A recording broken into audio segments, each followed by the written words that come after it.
Pakru chikora mugiro kama na nyoko kitera mugi TV ka une wangsae chendu maro imore wantire kagi Wilson Ochuka jaka buoch ko bita kaka jaloko marwa bangi wabrogomba kagi wendo modial Honorable Edio Cage mano mheshimiwa kende Senator Mamigori to gi mheshimiwa Omondi Anyanga mende od bura machon manyatike wadhi penjo ni UDA kwalo ngwech koso yo nikech waneno ka UDA sichako ikore konde joma dwaro kombe elemo mopogore 1012 neni kar jot mar jatend piny Kenya ka wuono ka gigombaka to penjo ni to duond buche moko to timo nango kamotingo nyaka ODM gire mane mbaka mwadhi goyo bange e buch jopiny an kaka pile nyinga Trevor Ombija jandingo panga jonyakach dendo Ombija tae nyakwar guok ocha pesa magi weche manyien mawango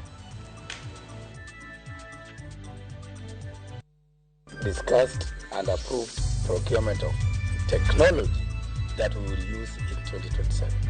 And when that time comes, we will, of course, as part of our accountability and transparency, brief the nation. IBC Orlando ikrok mare ne yiero maiga manyien ka kidieny mokwongo mar ndiko jogo ombulu mathoth dhi chakore dwe mar adek higani. Kik oket gini ende tim to kadi po ni onyalo keto gini tim to wan kaka jokanyo mar Azimio la Umoja mano chako duond bura mar Azimio la Umoja wabiro ringo kendo wadhi do ka wadhi yuak ne do ni ka giyie to mondo gichung paro aina moko kuom duond buche bwo riwruok mar Azimio kwedo lokruok mar telo manyoro tim e bwo tend Uhuru Kenyatta.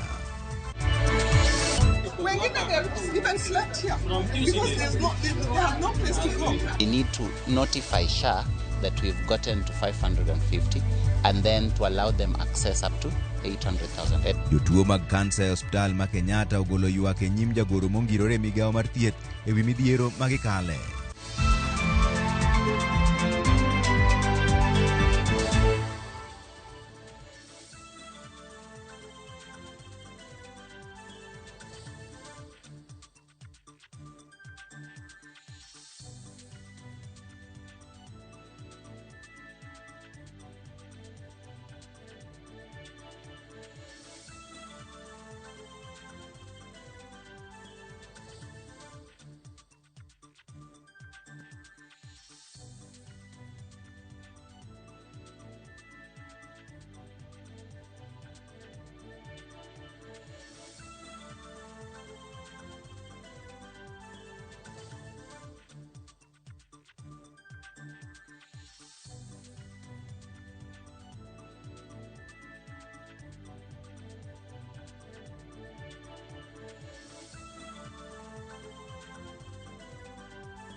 Ero kamano wadhi gombake weche mopogore wadwer winjo pachi 2-3-6-9 kaka inyalo yudo nikech wadhi gombaka gi wendo modhial mabro biro e studio ka endie buch jopiny kamoting'o mheshimiwa Edio Cage men Senator Mamigori to gi mheshimiwa Omondi Anyanga men jaod bura machon manyatike wadhi penjo gi ni to chenro ma UDA timo sani kaka ne jatend piny Kenya manite okani noromo gi joma dwaro lemo mopogore duond buche mopogore mar UDA kama ne gidwaro ni mondo wang'e ni gidhi timo nango to ne gin ji 12,000 bang' mano wadhi penjo ni to duond buche modong to timo nango imbe dwa winjo pachi ka endi aneno ka endi ntiere ng'omoro no ote mare Eunice Makaweno wacho ne wuok Atito aneno Ramogi Maler ka ntiere gi jaoda Ephraim kod nyathina Ishmael aoro mos ne nyaminwa Wendi ka ntiere awach stage kanyo ma endi Oweno ka wuok Atito aneno Ramogi TV ka ni nyathina Brighton gi mama gi Eunice umos na joga Atito duto tema no joka ne to chaka ni weche manyien ka endie ni jatend piny Kenya William Ruto osiro wach manogol gi jatend migawo mar omenda John Mbadi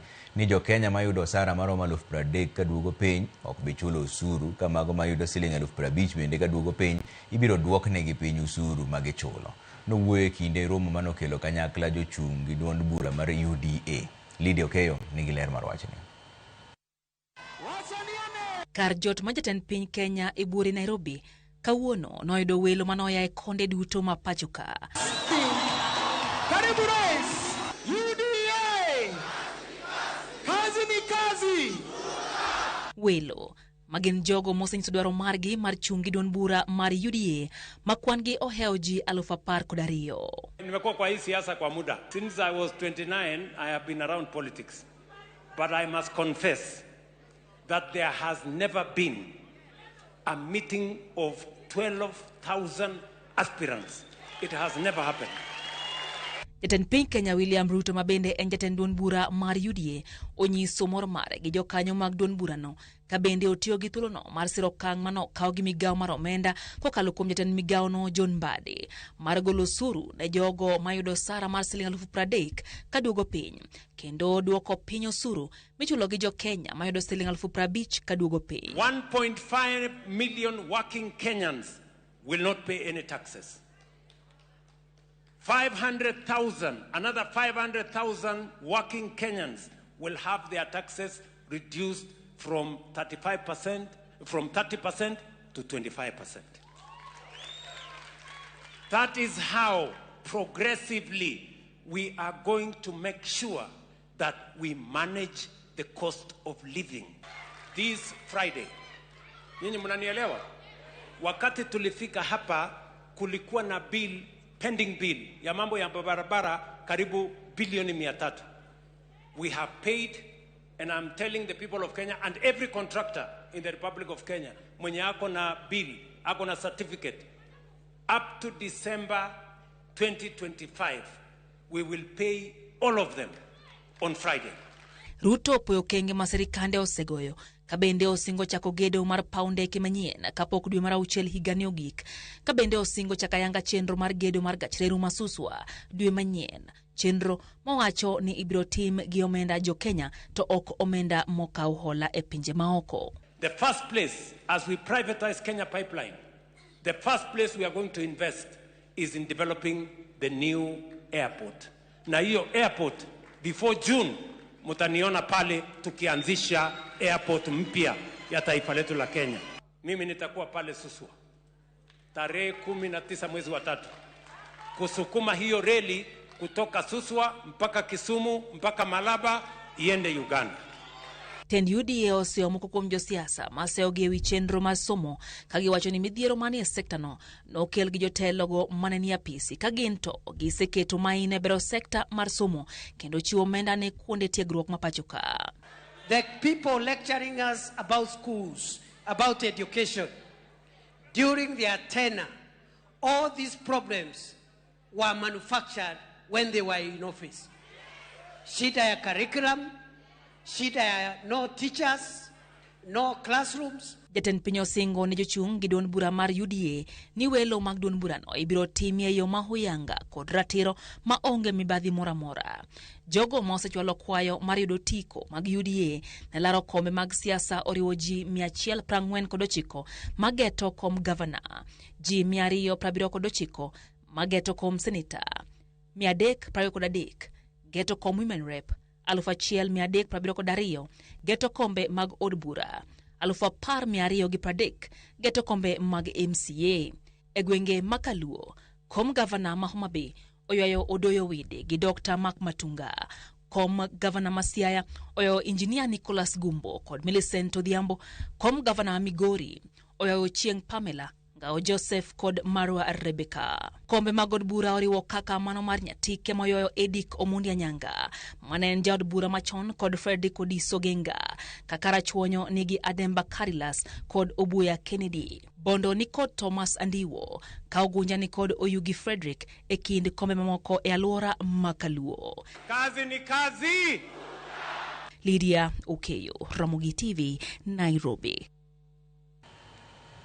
Moko kuom duond buche bwo riwruok mar Azimio la Umoja One Kenya Alliance okwedo lokruok mag telo manyo tim e kuku mar tend riwruogno kendo manyo yangi ni ji Kalonzo Musyoka e ogai ka Karoli Omondi e jagoro maduong'. Ka otelnegi gi duond bura mar National Liberal Party NLP ka okalo kuom jagoro mare Omondi Koyo, duond buchego oseyo jatend piny machon Uhuru Kenyatta kuom tayo lokruok ma ok onywando pach jokanyo duto.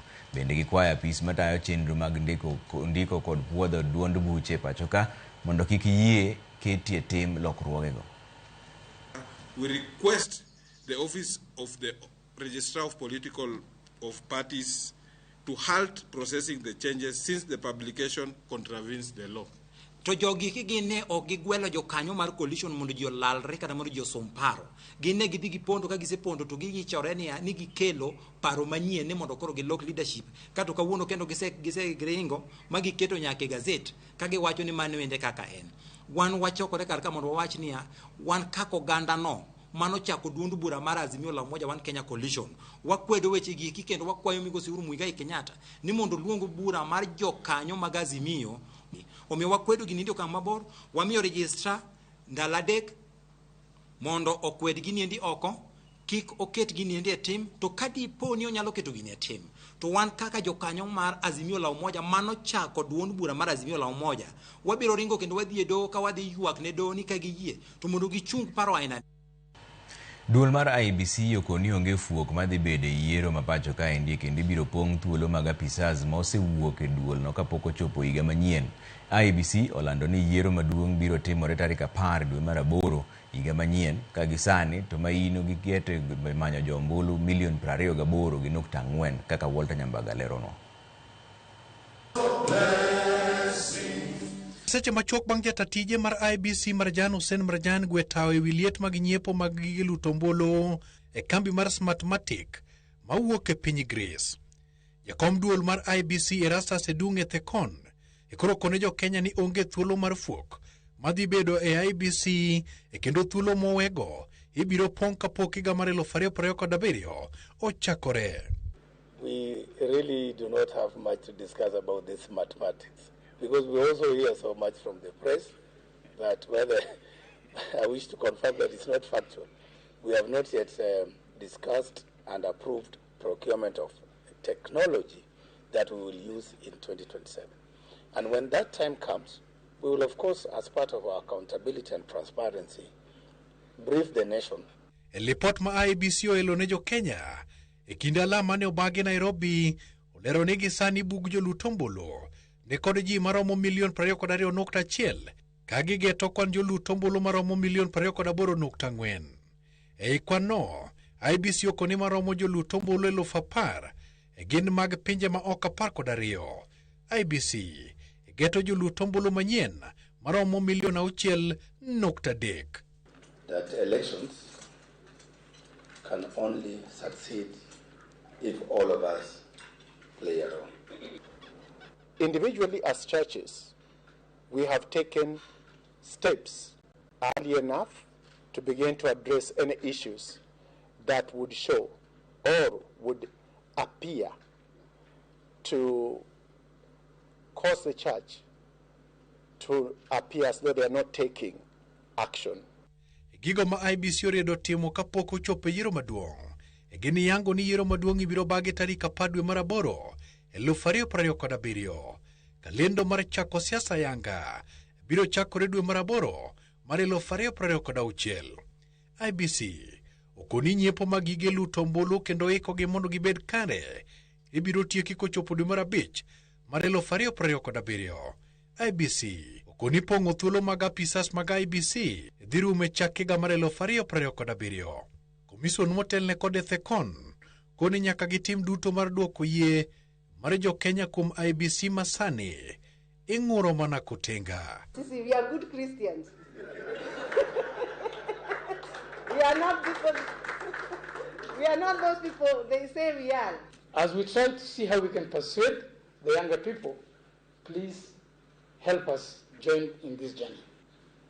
Speak the truth to us so that we can, change our ways. We are also calling upon you to provide that moral clarity. There shall be showers of blessing. Walter Nyambaga, Ramogi TV. Miche gi miche mag jopiny e gwenge ma Kajulu e kar chung' od bura ma Kisumu East noyudo thuolo mar ndikore ne kipande chenro manobagi alap ma obuolo grounds. Jogo maonge gi kipande moting'o jomadongo gi rawere kachiel gi jogo ma opande gi nolal noyudo fuong'ruok tok ndikore kendo bedo gi geno mar yudo kipande. Jopiny mane oyuoro nokwayo tend arita kotelne gi jagoro mongirore Laktar Dr. Raymond Omolo mosebedo ka chwalo chenro no mondo med gi ndalo mar ndikruok ka thothgi osebedo gi pek e yudo kipande kinde ka kinde. Chenro mar chiwo kipande osebedo ka dhi nyime e counties duto ma pacho kaendi. Ma counties ma Kaluo oseyudo ng'eny jo rawere man kono onge kod kipande, gino momiyo ginyal yudo chenro mag sirikal e yo mayot. Chenro ma kawuono kaluwore gi wuotho mosewuotho e gwenge wagi, ne wafwenyo ni kara ji mang'eny oselalo kipande, ji mang'eny matindo onge kipande, ji mang'eny mamoko pok nokawo kipande kaka sani. Jomoko bende kipande machon kaka jomadongo madeye ma gidwa ni mondo giwil. Kendo gokwero kamano kabisa ne katibu PS Raymond Omolo kuom chuny maber kana wakwaye ni wan bende this time ukelnwa gini obolo grounds kaka Julu mondo wamopap. Gima mondo ji kaw kipande gweng'ni en pesa michajo, charges ma kipande go emano mondo ji kaw kipande. Sani chenro ma kawuono imiyo ji free of charge, onge gima gichulo. Hapa no nyalo neno chien ka ji ng'eny kabisa. Kijende matindo pok okaw kipande, mine madongo onge kipande. Okel kipande mondo ji okaw. E kinde ni ma Kenya yango odiochieng' jiwo lwenj kedo gi tuo mar kansa, moko kuom jotuo to ywak ni thieth margi ochung' kaluwore kod midhiero moko ma osiptal ma Kenyatta ok dwa yango negi e yo maler. Jotuogo nonyiso midhiero magi e kinde limbe mar jagoro mongirore gi migawo mar thieth Dr. Uma Oluga manolimo osiptal ma Kenyatta. Jafwambo marwa Judith Omondi ne nitie kanyo. This is the third week until the fourth week. We're even slept here because they have no place to go. Limbe mar jagoro maongirore e migawo mar thieth Dr. Uma Oluga e kar thieth maduong' ma Kenyatta National Hospital omenyo midhiero ma jotuo mag kansa kalie kar thiethno e thuolo mar juma achiel ma okalo. Vijana wanafanya kazi, mashini iko slow. Mimi nimekuja kutoka Monday mpaka saa hii. Kamoko to yango ni thieth mar kansa e kar thiethno okosebedo mayot kaluwore gi deko ma kinde ka kinde, gino ma oseweyo gi kod rem mathoth. Donjo kinyi ka donjo ka safar gachiel kokwen. Kaka nadonjo ka adonjo masebedo ka pango line ka ket mar mondo mi ane kana shughulika nwa hakuna. Nende an number 27 nyaka sani po kai Dr. Matibabu gimora mora maseyudo ka onge. To nachako biro ka ne tichare yo tichadek. Kwa biro samoro ichopo ni yien hakuna. Sasa unashindwa yen onge, system nulo, alafu anwa biro ka keto mae hospital maduong' monego beno do mia dhano mang'eny.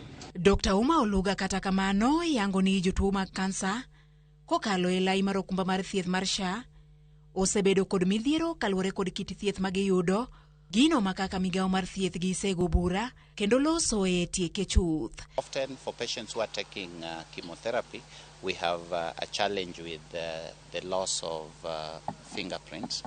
And as you know that we have rolled out something we are calling biometric.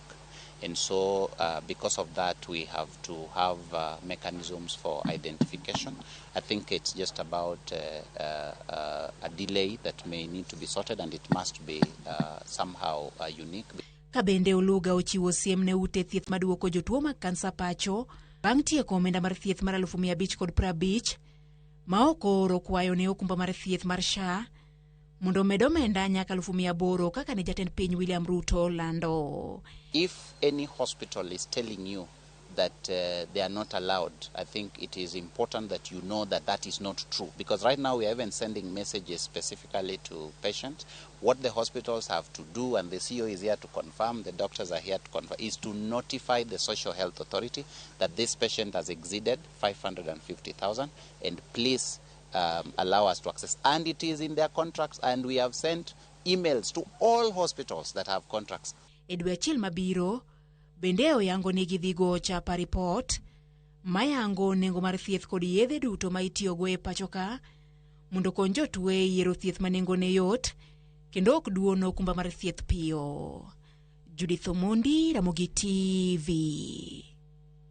Nonro manyien motim kod The Lancet Global Health koro yango ni ji mamoko 9.4 biro wito ngimagi kochopo higa mar 2030 kaluwore kod ng'wony mar kony ne pinje monyalo mosebedo ka chiwo ne pinje mapod dongore ka moting'o piny Kenya. Simbros Okinda nigi ler mar wachni.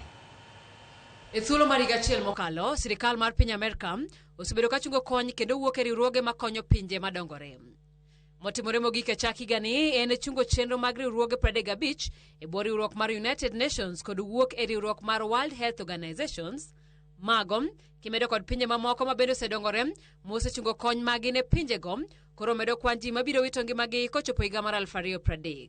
Nono motim kod The Lancet Global Health nyiso ni kochopo higa mar 2030, ji maromo milion 22.6 kama oting'o nyithindo e bwo higni 5 biro wito ngimagi. Ma en medruok kod thoe milion 9.4 e kipimo kod thuolo mokalo ma kony ma kamago ne yudore. Nonro noyango ni ma dhi timore kaluwore kod chot ma apoya mar kony ma pinje monyalo osebedo ka chiwo ne pinje modhier kod ma koka dongore. Kony midendo ni Official Development Assistance kata ODA. Kasiem igolo ni thoe ma kamago biro kata kalo mago manokel kod midhusi mar corona. E higa mar 2023, kony mar ODA nochopo $250 billion ka piny mar Amerika, Jerman, Japan, France kod Ingeresa emane chiwo 70% mar omwomni. Pinjegi duto noduogo ng'ado omenda magichiwo higa mar 2024, mak mana piny Japan kende. Okang' mokwongo ma otimore e higni 30 mokalo. Poni ng'eto mar omenda duto mane pinjegi ochano higa mokalo timre, ma biro bedo okang' mokwongo ma pinje 4 gi duto duoko piny kony ne pinje madongore e wang' achiel kuom higni 2 moluwore.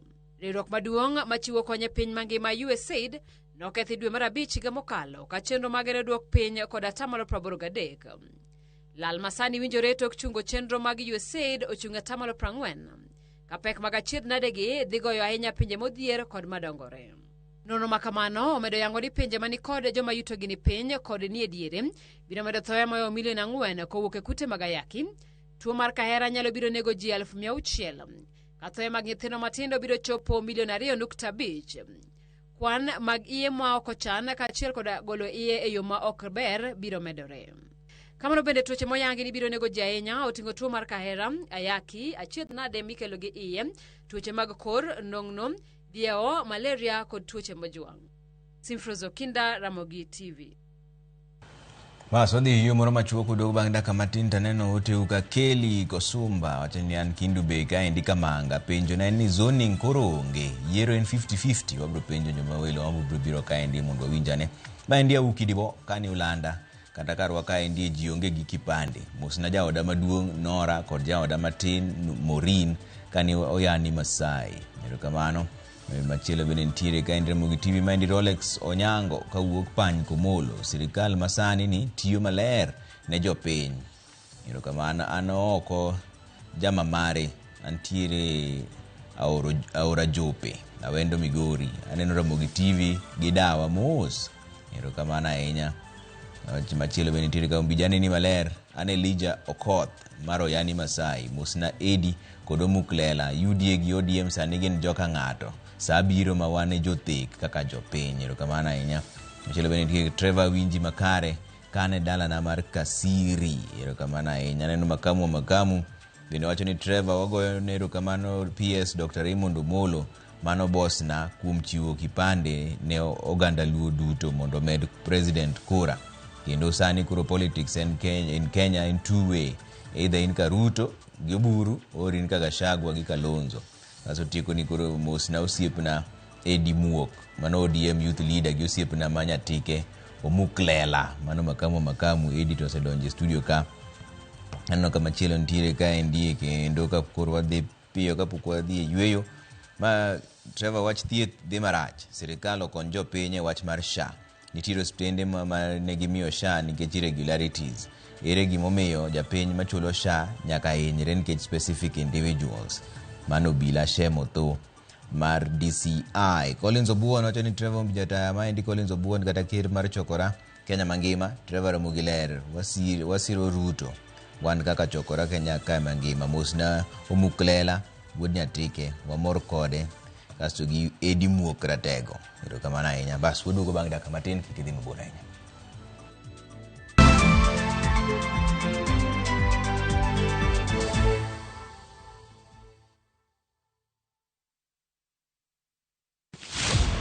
E chuny weche duto rawere nigi duola paro kaachiel kod chia wajo Kenya wate but wan gi cultural background gi kuma wae gi homes wa. Ma e Thorwach tich abich ka tich abich wayawo pap ne rawere mar winjo duondgi, mar winjo pachgi, gigo magido chunygi to kod lek magin godo. So vijendo wuon gine ma oningo gichak mobilize themselves, gi support each other, one another, mondo koro giyud kaka koro gin one negotiate mbele kacha. E weche mag somo, ngimagi, tije, to kata mago mag ringre, gichomo kanye. Sani koro nyaka jogo lok pachgi, mondo ging'e niya wadwa tiyo ne jopiny. Kochakore saa 4 okinyi nyaka saa 7, an Joyce Oduor, ane jamadar mar yie jomatindo. Kik bai.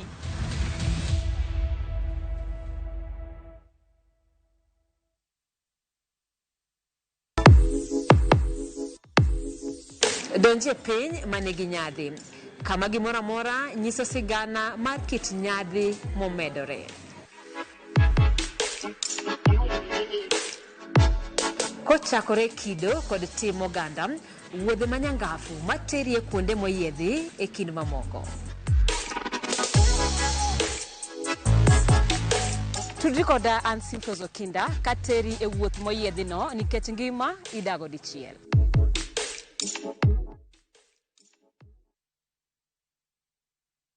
Chakre dho nam lulwe nyaka e nderni mag boma maduong', pesa ka pesa nigi sigande. Kae en kar dak mar joloko ohala. Growth wa mostly bedo attributed to consistency and hard work. Kokalo kuom jo ohala manyiso rieko margi e ohala mopogore opogore. Gima nyaka ikuong ing'i en location kamidwa kete dukano. Wapuonji timo ohala okang' kokang', kaka ilose, kaka ipidhe modongi, nyaka kaka irite mondo odagi. Siri mar business wane gimomiyo osebudho kabisa eni itiye gadier. Kae kama timo gik moko gi kinda romo gi rieko kod lek mabedo adiera. Watemo choko artifacts mag luo to watiyo kod gas decoration e ot ka. Ohala gi mwandu gi Cleophas Oluoch, tich ang'wen saa 1:45 otieno. Kik bai.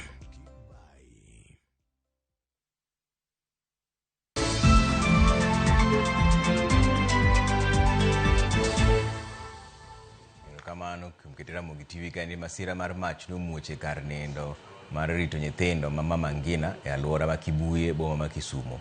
Majno mane omuoch kar saa 10 odhiambo ma kawuono, maneja makanyo yango ni ne onge nyathi moro amora mane ohinyore kata mwandu mane okethore kopogore kod gigo mane nitiere kar nindo no. E kinde ma jopiny to seyo yulo mar apisa mochung'ne simo mach kinde masira makamagi, Commissioner ma alwora ma Nyanza Flora Moroa to lero ni pok giyango gima dine kel majno, kendo bedo ni gichich nitiere tudruok moro e kind mach e stima mane nitiere kanyo bende.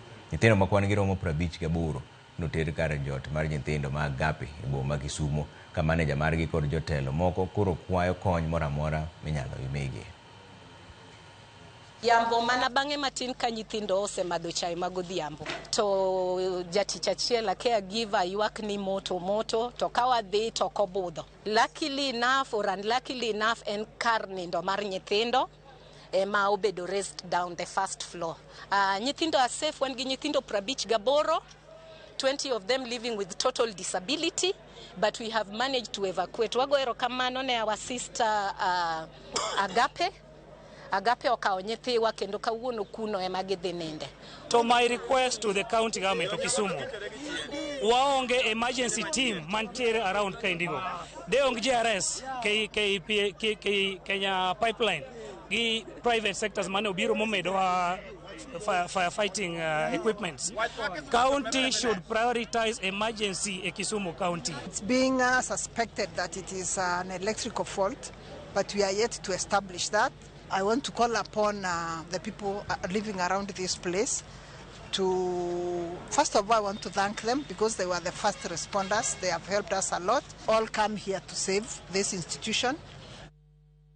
Bad miga mochung'ne koro chal mar koro lwasi oyango ni kodh chwiri dhi chako chwe pacho kaendi chakre dweni nyaka dwe mar 6 higani, kendo chal ni en kodhno madhi bedo mathoth nyaka e alwora mar nam Lolwe. Kaka jafwambo marwa Cynthia Onyango leronwa, sirikal okwayo jopiny mondo obed akicha kendo gichiw ripode mag midhiero mag koth.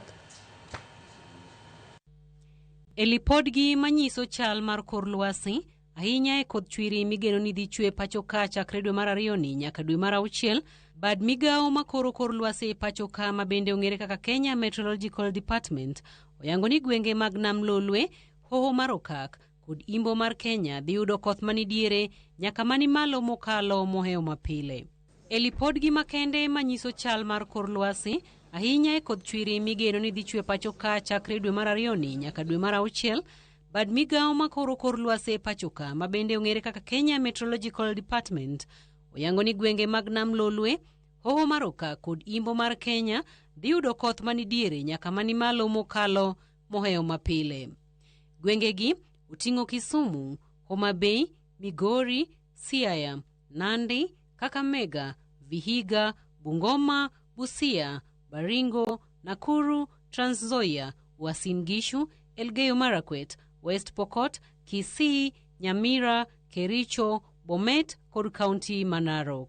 Kenya Met bende olero ni gwenge mag kadho wadh Nam Chumbi bende dhi bedo kod koth mak mana ni odhi chakore dwe mar 4 kendo dhi nyime nyaka dwe mar 6.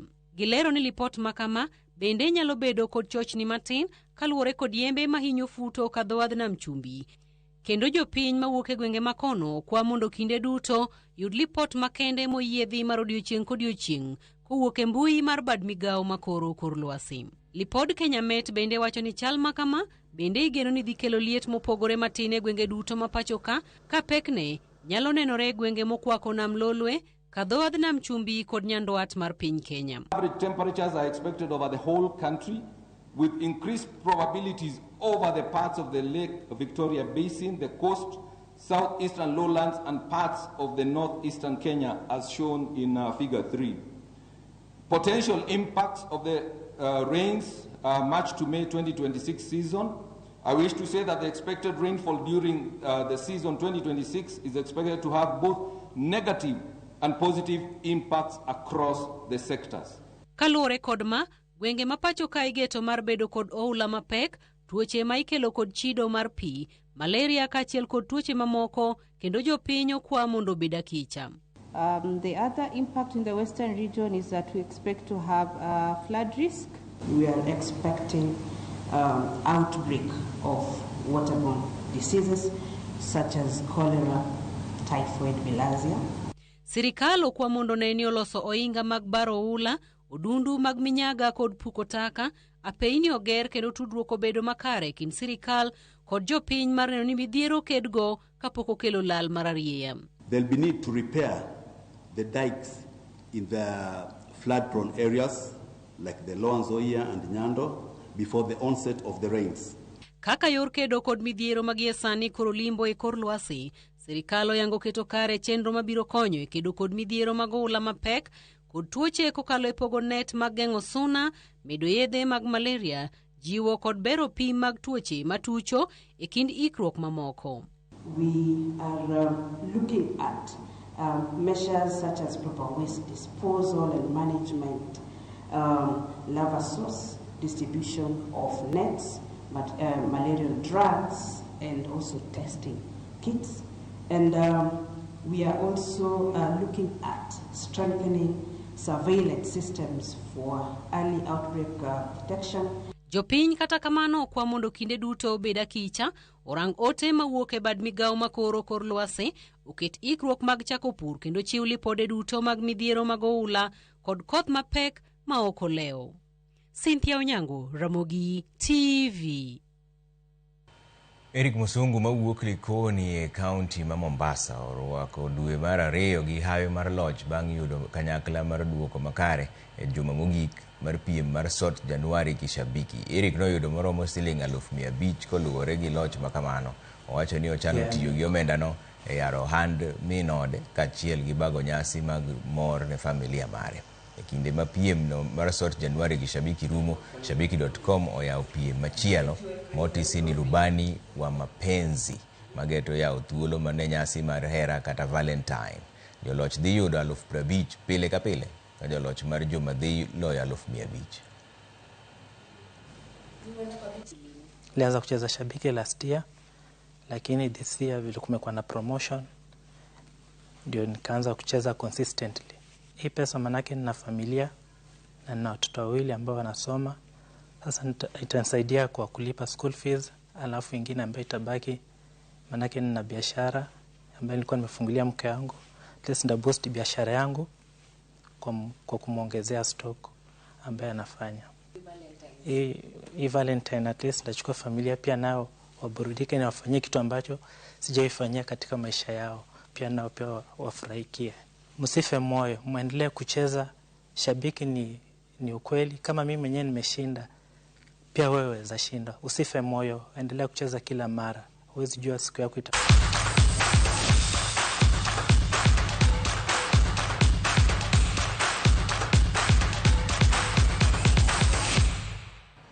Walori weche mag tuke ni piny owacho lando ni gibiro tieko gedo mar alap tuke ma Mombasa Municipal Stadium. Jagoro mongirore migawo mar tuke Elijah Mwangi nowacho mane seche manotimo limbe alap mag tuke no na contractor nojwang'o kapok otieko. Gavana ma Mombasa Abdulsomad Sharif Nasir bende orwako okang' ma piny owacho kawono, kolero ni alabno inyalo biti godo moko kuom kuonde orako e tuke mag AFCON mabiro. Migawo mar lweny ema dhi chung' ne gedo no madhi chakore ayanga juma manyien kendo dhi ting'o johera mag tuke maromo 15,000. Well, thank you. Today we are here at Mombasa Municipal Stadium. As you can see, the county government of Mombasa had engaged a contractor to construct this 15,000 stadium seating capacity. Then it stalled.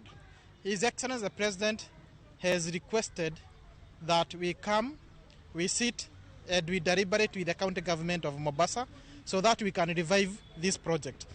Our expectation is that the AFCON competition may be considered to be played here in Mombasa. Whole basement for the whole stadium is ready.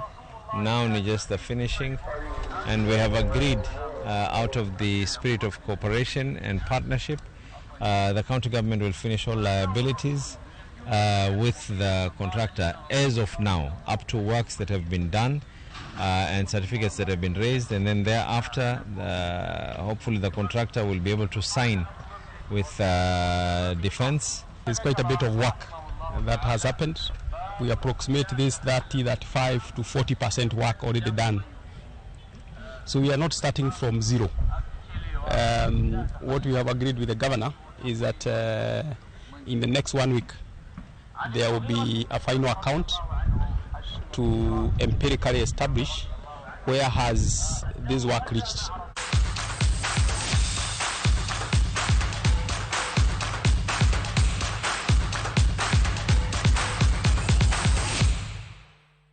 Bas waloro chenro maro imore gi kanyo waduogo bang' dakika matin gi buch jopiny wendo modhialo sechopo e studio ka Honorable Eddie Oketch men senator ma Migori gi Mheshimiwa Omondi Anyanga men jaod bura machon ma Nyatike. Wadhi penjo gi ni to UDA okwalo ng'wech kosoyo nwaneno ka jatend piny Kenya oromo gi joma dwaro limo mopogore 12,000 to duond buche modong' to tim ang'o. Mane mbaka mwadhigo kodgi bang' dakika moko matin gi weche moko mosebede wach siasa ni gi dakika matin kik idhi mabor ahinya.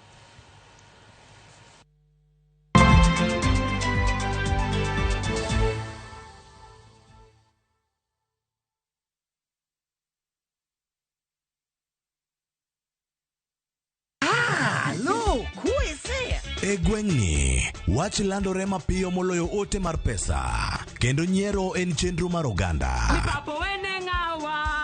Chief ong'eyo wachno, kata jopeng' ong'eyo. Ka chieng' tich abich ochopo, waduto wachokore. Ok ne baraza, to ne nyarkochia. Nyakojia gokoko. Nyakojia toxin. En chenro ma gik moko duto ng'aw malo mokalo tong'. Chakre sigendni, weche miwacho. Pato akanyi leo chunya, nonyuoli puri. Riwreuru gi oganda duto, kendo weuru wanyier ka gima ok ochuno ni ng'ato chul puotheno. Kokija richo, ting' badi malo, Jehova Nyasaye golo nyaka moponde ndalo. Nyarkochia, tich abich, saa 1:45 otieno, mana e Ramogi TV.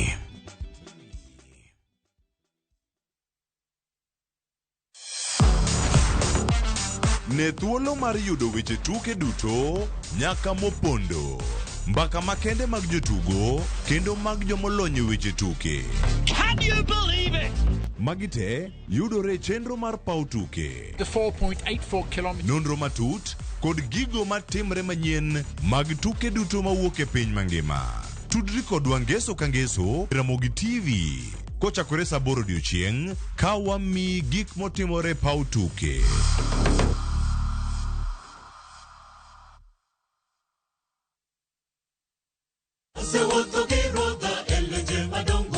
Ma en injili ngima, injili makelo ngima. Bironu sabato ka sabato, are saa 1 okinyi nyaka saa 3 okinyi. Wadhi kelonu chenro mamit ahinya. Jok manok osomo lesson, wadhi bet gi lesson mar juma. To Nyasaye dwaro ni seche duto kata piny obedo matek machal nade, to challenges moro mogodo kik golwa kuom Kristo. Wadhi bet gi children's sermon ma wadendo ni Lulu mag Yesu. To noting'o ligangla mondo hikre ne kedo. Be ikori ne winjo wach Nyasaye. Ne thuon wach mwadwa wuoye en ni mwandu kik teri mabor gi Nyasaye.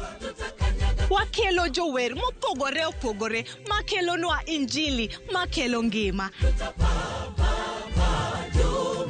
Okidwa koso injili ngima kitayou kod an Lorina Chieng. Happy Sabbath.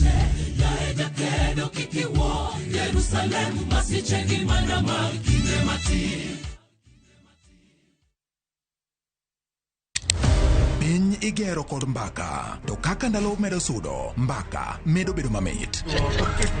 Kochakore tarik 2 dwe mar 2 higani, mbaka dhi bedo mathoth. Chieng' wuok tich, kaka wanene, chako wach maonge mung'o. Jopiny emonego omi jotendwa gi direction.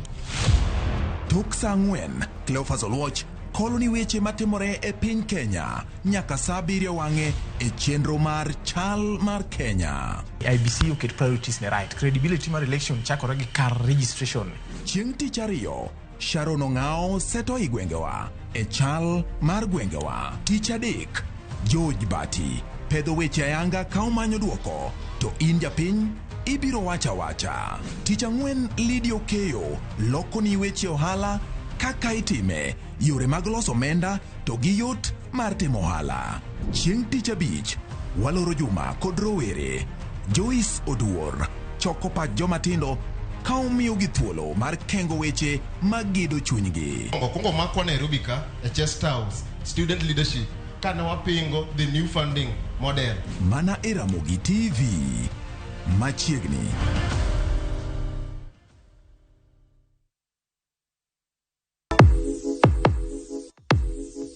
Donje piny manigi nyadhi, kama gimora mora nyiso sigana mar kit nyadhi momedore.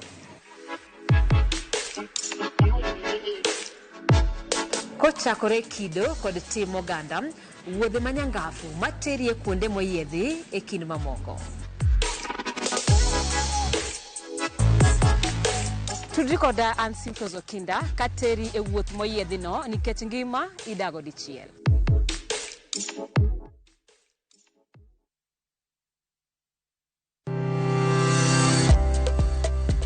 Piny chalo chiro, igoe nengo, ing'iewe to bende iloso e mwandu. Tich 4 ka tich 4 juma ka juma, are saa 4 mar okinyi nyaka saa 7 mar odiechieng'. Arwaki e paw ohala. Itime nade? Yot mage mantiere, to maling'ling mage mantiere. Kidwa chako ohala, ichako king'eyo gimomiyo ichake gi gimomiyo idwani time. Magi gin penjo nyakwaro Mgajuang' madwaro duoko, to ka emwabiro duoko gie.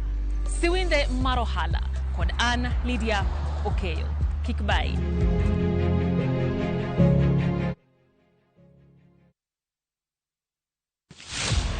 E chuny weche duto, rawere nigi duol, paro kaachiel kod chia. Wajo Kenya wate but wan gi cultural background gi kuma wae gi homes wa. Ma e thor wach tich 5 ka tich 5. Wayawo pap ne rawere mar winjo duondgi, mar winjo pachgi, gigo magido chunygi to kod lek magin godo. So vijana wuon gine ma oningo gichak gimobilize themselves, gisupport each other, one another, mondo koro giyud kaka koro gin wanegotiate mbele kacha. E weche mag somo, ngimagi, tije, to kata mago mag ringre, gichomo kanye. Sani koro nyaka jogo lok pachgi, mondo ging'e niya, wadwa tiyo ne jopiny. Kochakore saa 4 okinyi nyaka saa 7. An Joyce Oduor, ane jamadar mar yie jomatindo. Kik bai.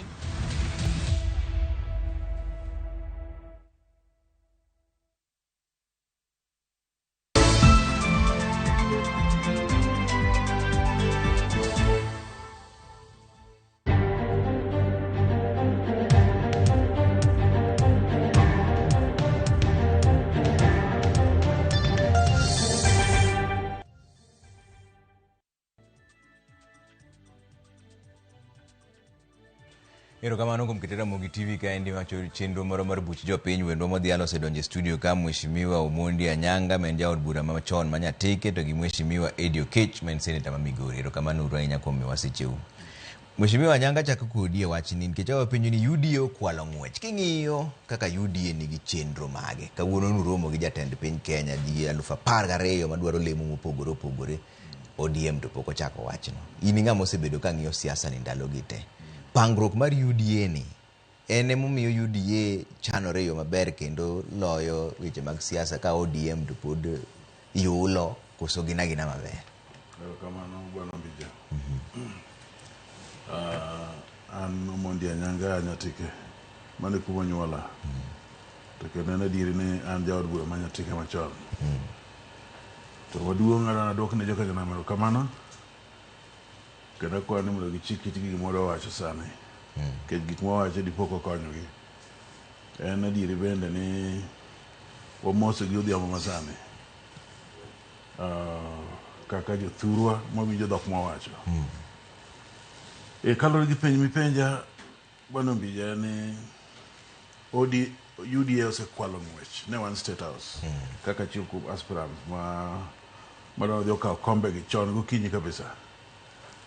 UDA osekwalo ng'wech kendo osekwalo ng'wech ataro maka ODM ok otang' to tek to gima ber na ni ODM dhi tiyo kanyakla gi UDA keche broad based. To anyalo paro chiemo ka jatend piny ni Nyanza kuonde mang'eny including Nyatike constituency kuno bire nonyiso jo ODM ni panguru odu amba dhi pando mara. Koro ka ODM poko pengo to watu ni wasichako pengo kawuono kendo wasebedo kwa pengo an gadieri wadhi pengo mang'eny ahinya mbele ka ma kwalo ng'wech no en adieri ni UDA osekwalo ng'wech kendo gidhi e tol ng'wech kabisa makasa ogi kapod ODM pod go koni gi koni to wachgi. To joma wacho ni nyaka koro tim zoning, ODM wacho ni zoning kaka kamintie ma Nyatike no mano kargi ODM. Let me make it clear bwana Mbija. Zoning osetim kata gik mono wanoko zoning lebo me wanoko. Zoning ok en maendeleo.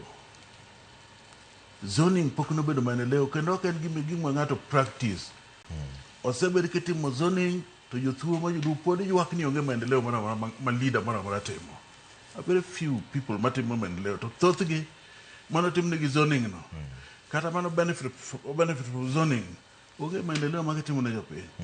Omiyo jopiny oningo ng'i a leader gi gima leader no nyalo timo. Zoning kende is not enough. To penjri an kata omiyo ng'ato nyalo kwayo zoning. Ok obedo popular to jopiny oyiere. To mondo ibed popular nyaka bende se keto kata nyanya moro miuso ma nyathi ng'ato chamo. School fees moro isetimo ne ji. Ndara moko iseloso. Kichoko komo nyaka ibed MP kata ibed senator kata ibed governor. Niko kinyalo iloso ndara kata kinyalo chulo ne nyathi ng'ato fees. Nitie gik minyalo timo mos manyalo miyo jopiny identify ni ng'at ni nyalo bedo leader. Okay. Koro an aneno ni gimiyo ng'ato ketho saa ni kar dok piny mondo concentrate e development mar jopiny. Ni koro ketho sana ni wadwaro zoning ka okumiwa mano is a waste of time. Okay. Wewe ni Eddie wacho Eddie UDA kwalo ng'wech.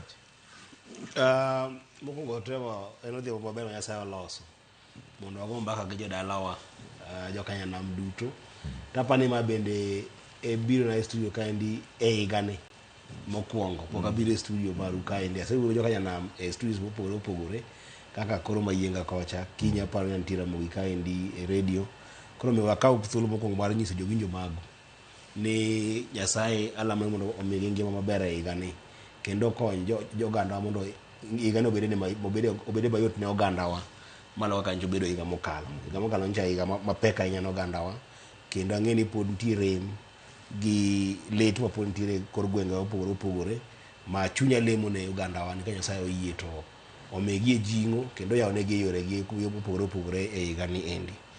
Wach mar UDA okwalo ng'wech kata kokwalo ng'wech an mokwongo ng'ina ja broad base nitie kuma ne jakomo broad base ni endi ma aparo ni face na ni kuom joma tindo oganda matindo moyiere Nyanza apani an ma face na onge kabisa ka face mar broad base ma bende oseyangore ahinya ne asetemo kido matek sirikal ma broad base ni mondo okele nyak moro e thuruwa gi gwengewa sani endi na chairman mar transport ma setemo matek mondo mi ndelni moko bende wayude project kode gi kocha e Nyanza mangima kata koro gatan ndi waketo ndeli madhi 13 korwa Migori ntende ni mwaketo Siaya mano kamano koro miyo ko penjo ka ilani endi samoro abedo ang'ik moro ni okadwa mondo aket ni nitiere gimino ni friendly fire friendly fire en ni utugo gi mach ute e ot achiel ro wete tutugo gi mach tipani ma jok bi wang'o onyalo wang'o seche moko ok ber ka UDA gi ODM bedo gi friendly fire moro ne gidwa chako pajo ni ng'ama ngufu ne tek ng'ama ngufu ne onge kech mano endo samoro nyalo kelo ng'ikruok moro e agenda maduong' mantiere mbele ka endi mar ng'iyo ni sirikal mabiro iloso nang'o koponi wagomba ka gi jo UDA mwawinjo ni gino moiro kod coalition kech pod wadhi gomba gi party mang'eny party modhuro ma samoro wan gi ideology to nowacho kwa central committee ni kaber to kwa gomba gi party mar UDA nikech kanyo mane baba wewa e wach ma broad based koro kadwar keto kala seko ahinya wach mar ni UDA gi ODM mere maduong' lakini kaka koro jambetre ma ng'ano endo ma osebedo e siasa molony matin anyalo nyisi ni kade abiro ni anyabedo gi ker ma Kenya ka nanyalo miye paro kata nyalo advice gi dho ngere kaka ne wabedo but jakom mwa miye advice maendi data madomiye luoro matin kendo joma ne buote kik wuonde nikech ing'eni aspirants gin jogo koma dhi chungo mbulu to kowach ni ji 12,000 no dhi State House to ochalo namba maduong' to kochak ng'inje matindo tindo tino ka nitiere a lot of worry e UDA nikech ineno ka king'iyo joma no dhi e 12,000 go eko joma no dhi mang'eny mogik no a Rift Valley ne gin 8,471 joma luwogi ne oa Western ne gin 1,539 kaso Nyanza ji 600 kod procho gachiel kasto Coast ji 500 kamano koro kikenge kidhi mos to nyaka ibed ni nyalo bedo worried ka in president e popularity mar UDA kech ng'eny jogi eki almost 80% wuok e region achiel kaso moko go wuok kuonde matindo tindo kaka koro gwengewa sani endi Migori kidhi wacho ni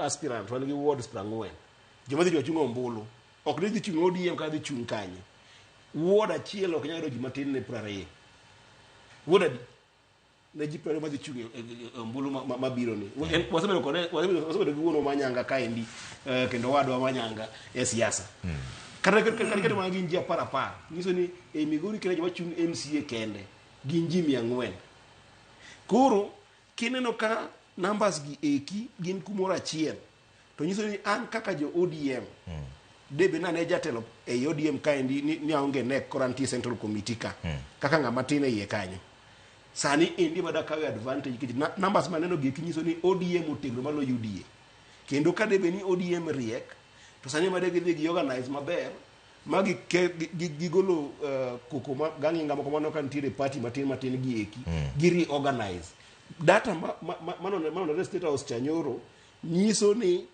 ODM di play a very big role mondo mi president oyier mana kaka interpret nikech iyudo ka aspirants mano biro kwa kuonde moko e tin ka ki compare gi aspirants madhi chung kadhi e ombulu pile pile kaka wasebedo history mar ombulu e Kenya ka. Ma ineno ka ODM dang luongo joma do chung kende debed ma oinga mabor. Oingo mabor. To dak uselu. In fact, jomoko na ng'iyo kata ma joma dhi kete rambe na watch gito. Kech ng'ene sani wan tie broadways gima jo yudie timo nyaka wang'i wambe gima timo nyaka geng'e. Ang'iyo joma no dhi ne aspirants ma wuok Nyanza. Moko gin kado siepena. Ang'eni gi kata gi idea ni gwa chung. En gimi lunga ni no luongo ji no dhi State House. Jomoko mor ni State House gidhi for the first time. Jomoko mor ni kado mono dhi miyo kanyo matin. Nitire sukumo midhi miyo jomoko matin. Joma tin ma serious ka jaduong' Anyanga mano dhi kanyo. Anyanga to en jatelo mose yier mose chung mose serve. Koro konya dhi kanyo dhi madho chai. Lakini nano joma ng'eny madho chai State House. Mano dhi kao fair. Sani kidhi Migori County. Tiwacho ni ya Governor Olungo jino dhi State House ma Migori County. Odho poko loso State House no. Lakini kolungo ne odhi kama governor nitie. Anyisi ni jibo dhi kanyo ji 50,000 bodhi State House kanyo endo. Koro motivation mar gini endi adwa nyisi Rais Ruto en ng'ano mariek kisiasa. En gi nyadhi mar siasa to en gi lony mo mar siasa bende. Madwa nyisi ni kama entie kama oninde numbers mano dhi State House gieki tago pache sawa sawa. Okay, Anyanga mane be kaka inene ni jomo odhi kanyo 2012 ni mano nyiso nyao mar chama. Kusen teko mar chama. Penj ni oriere tere wacho ni ya. Kalore gi mondo State House kawuono. Debed ni UDA osekwalo mane penjo ni. To mane gimo nego watie. Eno wacho ni ma nyiso ni nyao mar. Mano se duoko joluo penjo kabisa. Jaluo kata oneno maka gimoro dhi timore to pod wacho mane ni mago miriambo. Pod opingo. Nyaka ang gole. Kaka idi pinge. Ing'eyo wawuonde nitie jomoko dala kocha monge gi data ma wadwa ni gone. Eno crowd. Ipani perception man gwen man. Ni osekwal ng'wech adieri. Koro nyaka wacho jari gino no tim kamano to koro jo ODM dang tim ang'o. Ok ni mondo gi counter to mondo gi be nene gi chako ng'wech. Let me tell you, and it is true, ni nitiere leaders kata ma Nyanza. I'm not attacking anybody, but that is the truth. Ma ok nyal luongo crowd kende owuon ma ji bi kata ma dhi kata mana 500. Man is the truth. To koro kamano ok nyate wewe. Koro nyaka gibed gi governors, you know, the leaders, madhi kata 4 5 6 7 kuno foro. Koro crowd jalo bedo. Sama we kodini. To jaduoje nando gima timo State House. Anayo manyiso Eddie kaka wuoda maero ke jana ma kete siasa. Kendo en ng'ama ahero kabisa. Gidoga chien mondo gincha okaegi mondo gilos margi mondo losre maber. Kapod girito it might be late. To Mheshimiwa Anyanga, ere kaka ODM gi UDA dhi tiyo ka koro UDA osewacho ni gichungo ji kuonde te. Kaka nyatike midhi ero ka koro ODM ochungo ng'ato to UDA bende ochungo. Mano nyako moro penjo president kendo declare maler e nyim ji ne ng'ato ka ng'ato man gi ticket mar UDA oyiene dhi chung kumoro amora e Kenya ka. Koro onge gimoro ni koro aduoki machien koro onge gimoro miwacho ni koni owene ng'ato. Mago are old ways of doing things. Sani jo Kenya dhi mbele kendo idwongo ni ka nitiyo marach wachni ka nitiyo maber dogir jopiny mondo migi manidwaro. Edi wach mar ni ok owene ji kaka ODM ok owene gi kuonde ma gin gi oteku mang'eny, UDA ok owene gi kuonde ma gin gi oteku mang'eny. Nyalo kelo kethruok e kindu kae nikech koro dhi chopo kama koro ka UDA biro campaign ne ng'ati kaka koro gi campaign ne Anyanga to ODM bede campaign ne ng'at machielo to une broad based gini dhi timore nang'o? Ing'eni Trevor anang'iyo gik moko mopogore ga mabet matin ang'iyo gik moko kaluwore gi gimotimore gimowach kanyo paro mosom kanyo endo minyatelo jodalau. Paro maduong' manasomo kane jatelo wuoyo nyoro kech na watch gino endo morumo en kawuono kawuono sorry kana watch gino endo temo kinyi morumo. President kamosebedi kuonde te kuwuoyo to wacho gimoro niya UDA party nyaka losi mondo bed motegno mongirore. To chako wacho gimoro kacha niya development mare okonya timo katimi mana higni 10 motieki shida ma Kenya ka okonya timo higni 10 motieki osetimo higni 5 timo kar monyalo higni mabiro kecha med imo 5 karo timo na matek manade okodhi tieko midhiero ma Kenya ka okodhi tieko shida ma Kenya ka koro nowacho ni chunye gombo ni UDA no endo obede party no endo motegno manyalo dak makony jo members mage kata bang' kosetimo ang'o kosewuok higni 10 apani mane mon bedo psychology marwa wan bende kaka jokanyanam ni bentie ko nyatego parties magwa manyalo dhi beyond an election manyalo karo ni yiero kendo ok gima lich e kit ngima dhano en ni mondo gibed gi ngima maber sa yiero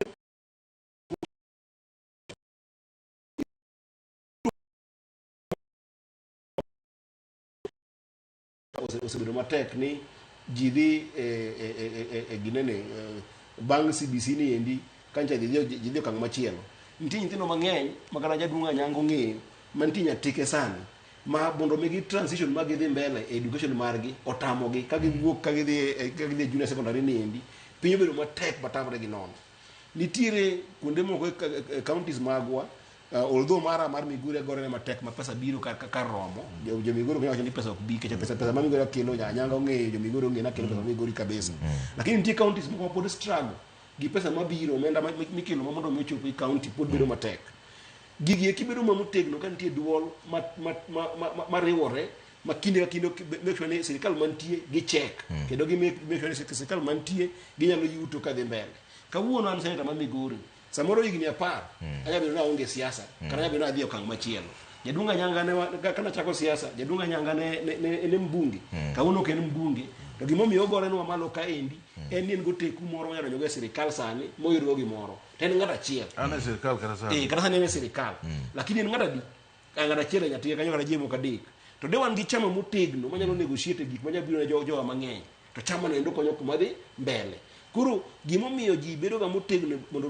olos chama margi en mondo mi negotiation ka biro tu bedo motegno ok mana kinde masani nikech neno adwa nyinyi treva yiero mabiro 27 dhi biro piyo matamre gi nono iga chiel modong kan to bang' mano kose yier president mo bedo president to community bidong kanye okay iwinja community dito ngo uno ka jaduong rais ma Kenya wacho ni en UDA ne ni endo mondo ger manya dak moloyo kako en president matiyo sani kada mondo los UDA ne moloyo odag moloyo ko bedo president ang'o momiyo wan ok bedo gi teko mar loso chama marwa mondo bede matek moingo chama mora mora nyanga to unu dhi timo mano nang'o ka party leader no osewacho ni nitiere kombe moko mabe ok odware iye kanyo kaka kom mar jalup jatend piny Kenya no wacho ni Kindiki ni wano kombi no kodwa koro kare udwaro komani kilo ka kom rais moko dwar kom mar jalup ne boko dwar koro kare mane kilo gik mawacho kata mbui kata gik mawacho kuno magudu mawuoye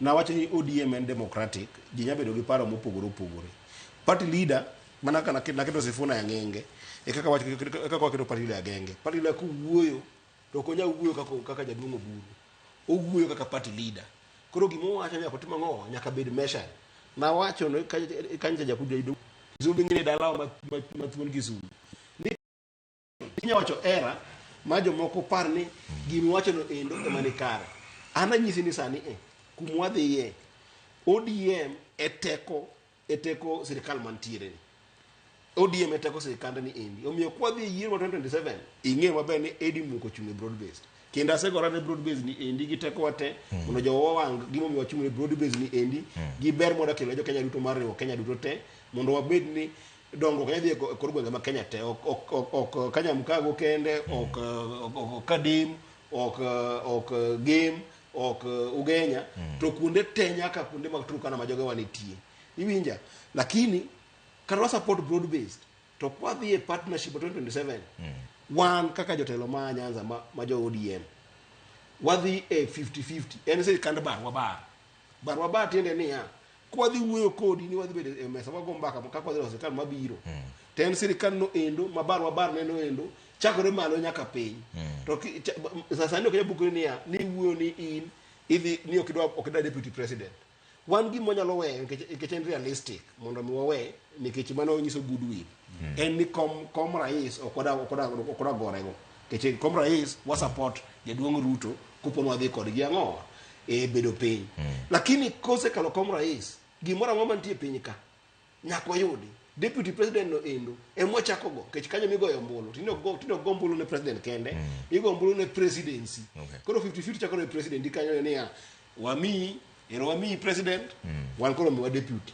kaso koro jomende ko piny kage joma piny kage kaka no koro ministers gi eki bucha kupoge diere magi kata kipogo gi diere to gin jomo ndiki gi ji ariyo gin ngamo ndiki gi president gi deputy mare kech ngeni ya inyalo mi minister to ngamo ndiki en president gi deputy ka yimge pesa gi deputy inyalo goli kata inyalo mi minister mar finance ka wuono to bang dweche ariyo dweche adek ka bang yiero tika wiki ti minister mar gender Anyange in man be kaka inene ni sirikal nyaka ji donje barua ba gima ni penjo wa ni to UDA to kwalo ngwech koso mano wasewinjore ni chal ka gima osekwalo ngwech kiyie gima to mano koro wadonje ne wach mar ni to ikwalo ngwech ni nango gima diera let me take you back president kani Nyanza wacho ni wadwari waregi ODM to ODM panguru odu amba dhi pango oda neno kose pango od kawuono to wakonyo yo ODM kaya ka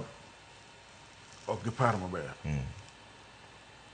nikech ok giwuo ka giwacho gimoro achiel machalre kendo yo ka Oburu wacho ni korka deputy wawe wango wacho ni wadwaro gi diere edi bikoro wacho wadwaro gino gi diere cheni ok giwuo ok giwacho gimoro adi let me tell you gibiro deko and I can predict gima dhi timore mbele ka ineno gima mana kaka wani barwa to yiego ni wacho ni barwa to nitie gimoro bit ma pok gi understand ka gimiluongo ni sexual maconin when wauru nikech ma zone mar ODM let me tell you libamba mineno theko gi dhi tiyo gi jomoko e ODM ka mondo gisir wach mana niya wan wadwaro ang'o wadwaro zoning ka gisewacho zoning to jomoko igi dhi wang' ni this is the trick ma jogo zibudo ka tiyo go all along wan koro wadar to joka dhi join gi iwinja mano dhi duoko ODM chien matin to mane mana kwa ni kanya sanya odoje chunygi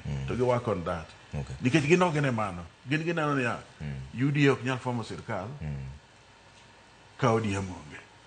Let me also remind you ni jomineno ka bende ng'eyo mayo maginyalo donjogo iwinja magirito mani ODM okier mondo gidgi donjo koro nakwayo Edi mawuodo oda kik owach niya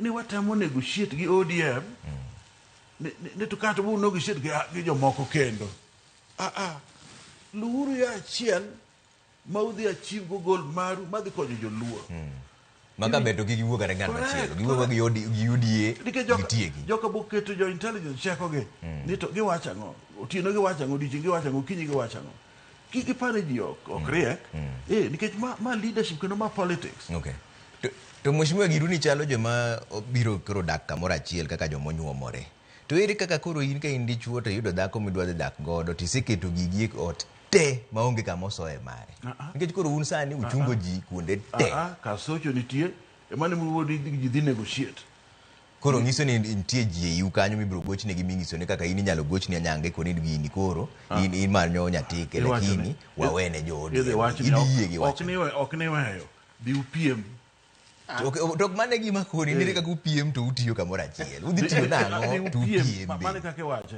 dhi upiem Madan gima dana kunga awach ni mugi anasemiyo yawa gi advice ni kik gide gerod gi kaka president wacho to maybe ka ji oromo kanyakla results madhi wuok kanyo wabro neno to kik gidek go mantie jomudhi yie ni iwuoyo kodgi mondo gidog chien giweko in politics that is normal to mano be dhi kelo ich wang' kato kelo to mano ji nyalo wuoyo in politics ji nyalo wuoyo ka ur ji ang'wen abich to ng'ata position ema ng'ata achiel moningo donji koro donge mano common sense ng'awa ni Odongo bed ka William bed ka mane mana Raila Odinga wacho ni dhiang' e lacha ok nowache wacha en normal e politics ka Edi wacho nang'o adwa nyiso jaduong' Anyanga mondo mi kony jou dala mondo ikel dongruok ok rum gi yiero kata masani nyaka wadonje broad base dhi higa achiel gi wiye donge higa achiel gi wiye mosebedo ni endi jaduong' president osebiro Nyanza nyadi dhigni kendo osebiro mang'eny kabisa Migori osebiro mang'eny to iyudo ka development takes time dongruok kawo time okawo muda nitiere ndara ma Miuru ma is a major road makugo Miuru to biro kama mokal kama Lolgorian mango dhi mochop Kanarok mochop Nairobi ndara ma kolosi to nyalo golo rech Miuru mine pochopo nyaka Nairobi ka ma jolupo ma Miuru yud gima ber sawa sawa nitie paya Miuru man wasenge nitiere fish landing site kamoro ni sorry gen nyaka kochata anyako ni gie kinyaka Kisumo nyaka dalawa ma Siaya to ino ka gie kaw time poko losgi tiende ni ya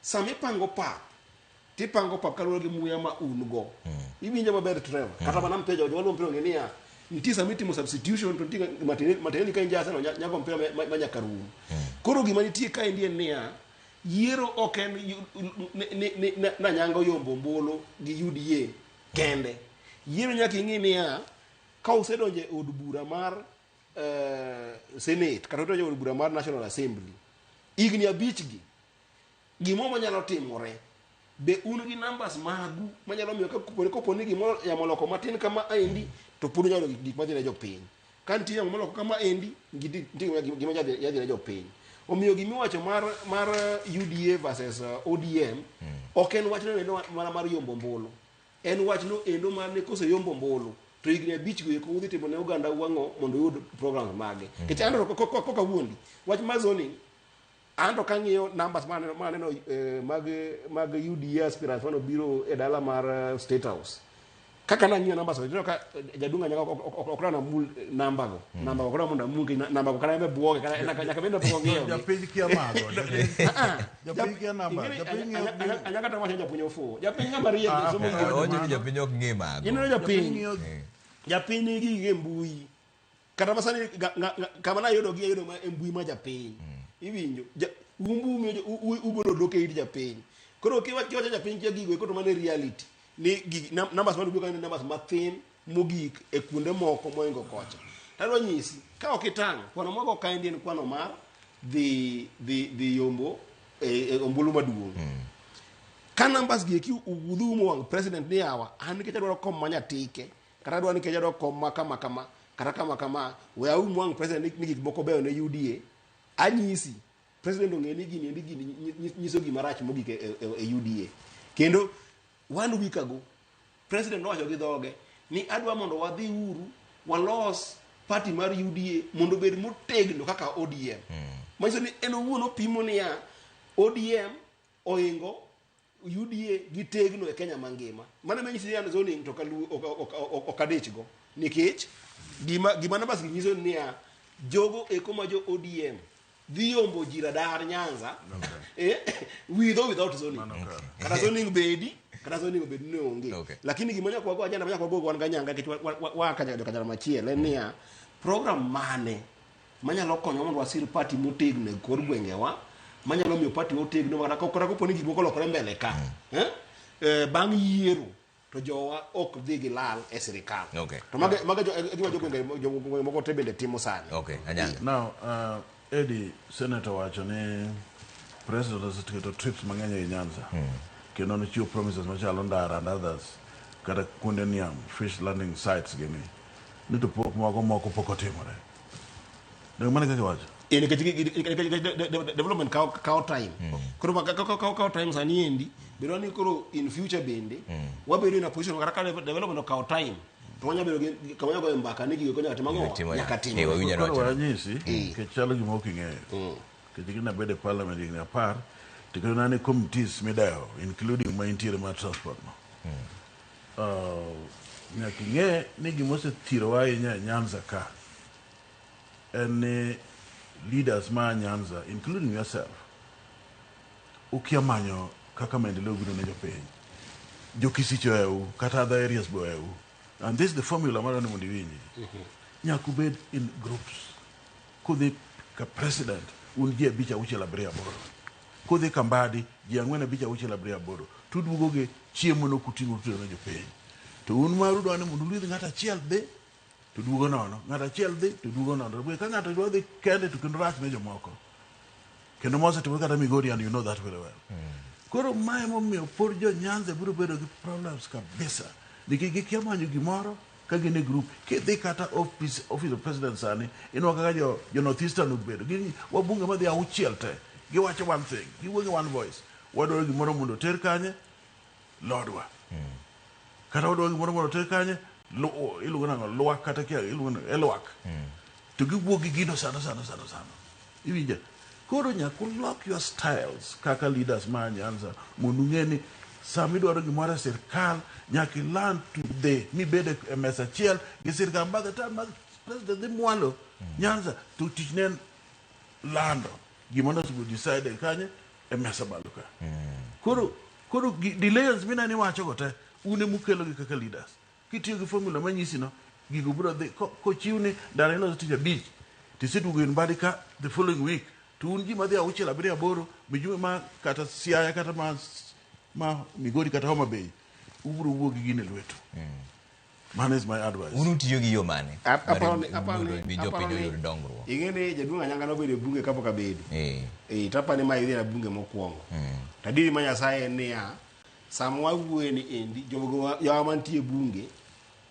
oriwore maloyo ndalo Anyanga gini jaduong' Anyanga mana diri mantie adiri mawazi maybe gini ena ingene samoro gimikale samoro inyalo dago bende to ka samoro riwru kiun to ok ni ukelo dongruok ne jogo wacho ni ya wuoye mana weche wuoye ema wacho ni ndalo Anyanga ema mano timore wacho the opposite wacho gima opposite mano kata basa mawuoye ni gik makwano gi kite obiro nikech jotelo tema Migori jotelo tema Nyanza e duol mori wado ma iluongo ni jaduong' Nyikal wan e kikundi mawuok e county ka county kaso wacha kwa riwore kende duol momiyo kan wadhi bedo gi jaduong' ker ma Kenya ka ne wadhi hunting as a group apani Anyanga jaduong' Anyanga pod nitiere ma thage e ndalo mane gitiyo ema kaka ne gitiyo lakini wana kaka jotelo wariwore to riwruogno endo bedo matek kijiwo chamani ada mi kuom ranyisi ani ngena ng'iyo gini kata globally kech ado nyisi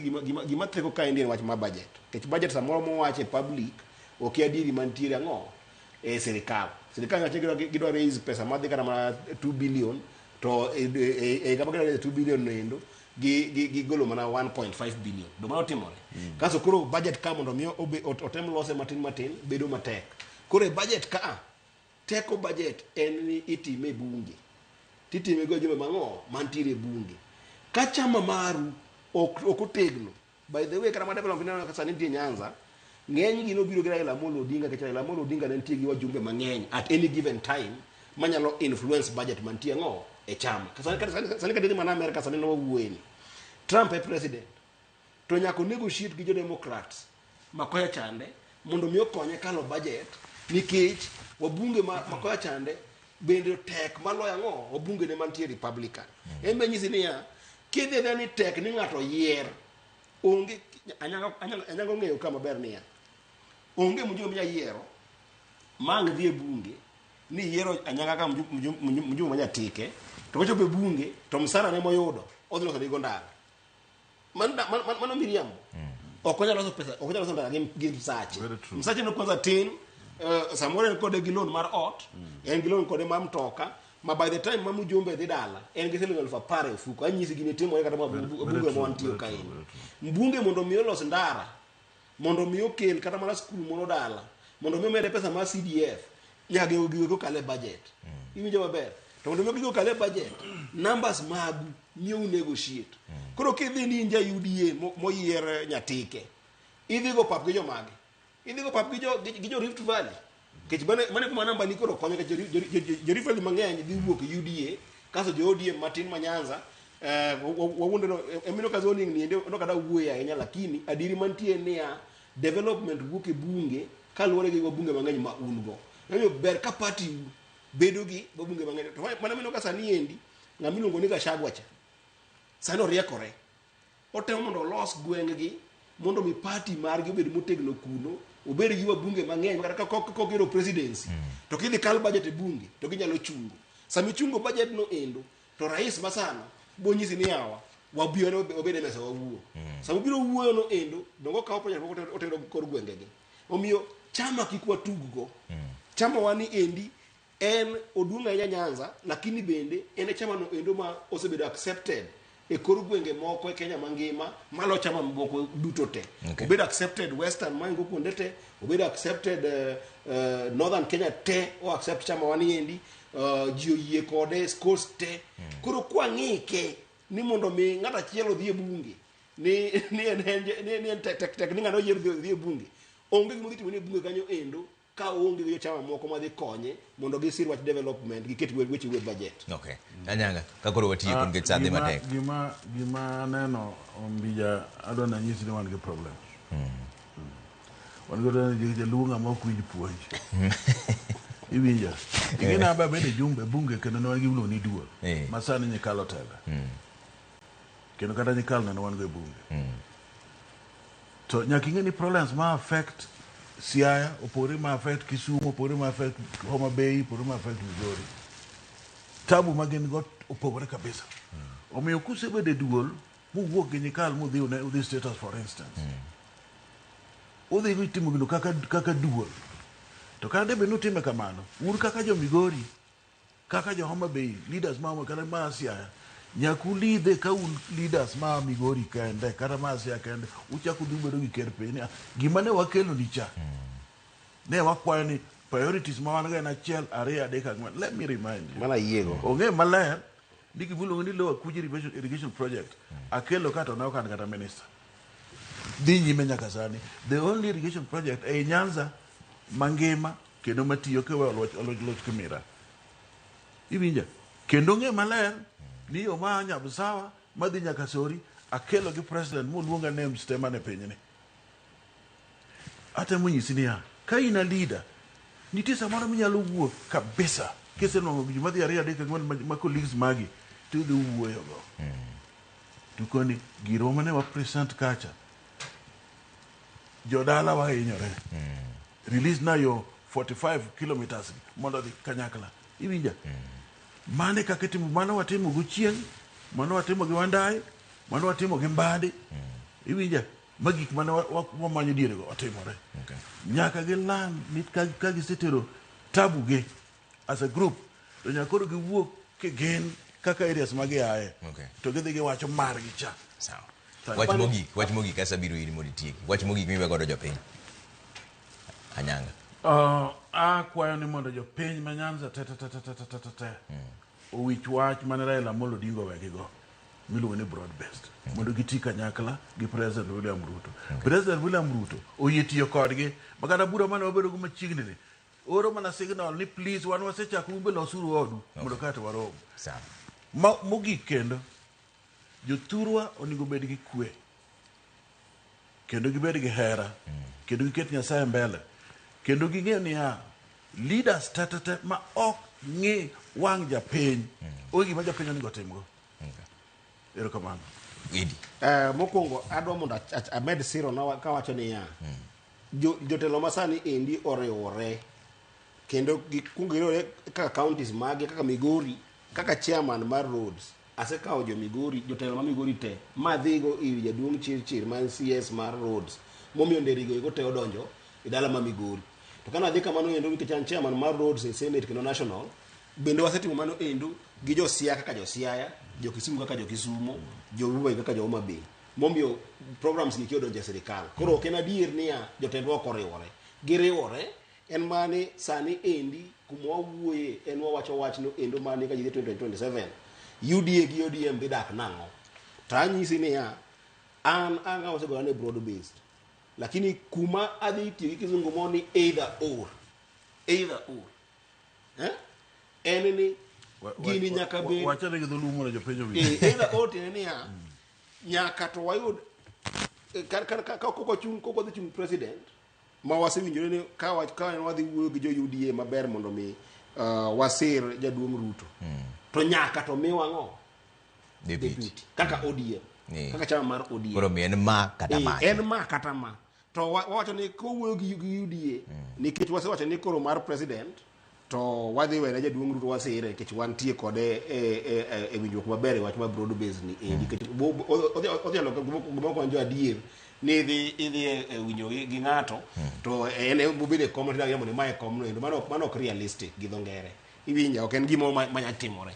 Lakini deputy deputy ka to nyaka wayudi deputy muchunje mano ekochako mbaka motegno mabar wabar ka okotimore kamano to bokelo musuko mok ber ne wach ma broad based endi wan kaka joma tin deputy ke kwani gini endi e yono endo mana man nyaka wakal keyo no endo mar 2027 2027 dhi biro kendo dhi kalo wang'iyo gini wach mar community ni community mosebedo gi president presidential candidate igni 20 ka chung pile mar presidential candidate nyaka watem matek mondo watim ang'o wabede gi gimo manyamiyo bar malong'o koro miyo wan wachunge 50-50 no endo to chakore gi presidency kanyo endo wapog gi president no gi diere kasto wachako wadhi kendo wach mag ministers gi kidang wawuoye kichako ni mago kwadwa kono da bedo ambassador ma Vietnam no to olose kumana do amedo ne ana wijo koloso ne gichako gi deputy president to gi mamoko mano make a lot of sense to kendo we moda caution ibende mana matin ingene joluo koland tich ne idwaro mani director procurement boss kia manager kamano jaluo eno manya CEO chama manya kendo tingo file maduong' mar CV to kia ni gima manage piny tata gin chakre buo CEO no kadok piny adwa ng'ama ndiko jandiko no jandiko gi njiadi en president mandiko deputy mare ka gin mandiko achiel kuom nyaka bedo wan mondo mi ko wuok wadhi piny koni endi kwa manyo mago bodwa lakini ng'ama ndiko mwadwaro mano to gima piny yawa kanyo koro joka ma edi oketsere time Migori gi Mheshimiwa Omondi Anyanga men jaod bura machon manyatikero kama na nyako mwasichi ukawune buch jopiny mane kama we chenro moro mar buch jopiny ero kama na nyako mneno Ramogi TV an kaka pile nyinga Trevor Ombija Jandingo Panga Jonyakach Dendo Nobija Taya Nyakuar Guok Ocha Pesa nini maber kama